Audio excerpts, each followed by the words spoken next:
Hey, happy Tuesday. It's Tom. I'm out here at the Omni at the SunTrust Park, and we are today recognizing 23 of our foster caregivers at the 4th Annual Foster Caregiver Awards Luncheon.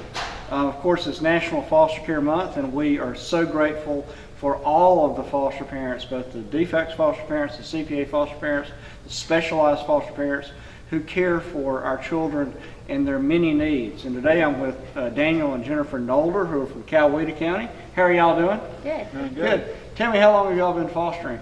4 years. Okay, and how many children have you had in that time? 26. Well, what got you into this?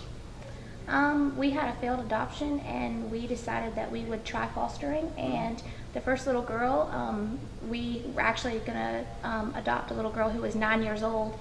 And DFCS called us and said, hey, we have a little girl. It was right before Christmas, and she was 1.5. And they said, you know, we don't have any other options right now. We may have to put her into a group home. Mm-hmm.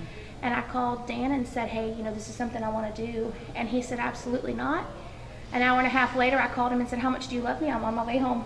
And 26 kids later. Well, that's great. Well, we really appreciate what y'all do, and looking forward to honoring you today. They're from Coweta County, as is Senator Matt Brass, and I want to recognize him today. He sponsored Senate Bill 167. I don't know if y'all are familiar with that, but we really appreciate the fact that when we have a foster family who has had a child for a significant period of time, and has really, the child has bonded with the foster parents, and we recognize that oftentimes that child really should stay with that family, either for permanency or adoption. And so Senate Bill 167, as you know, gives our staff a little more clear guidance on how we can work more closely with keeping those children with foster parents when relatives haven't come forward, right, and when it is obviously the child's best interest. So that bill's in effect now.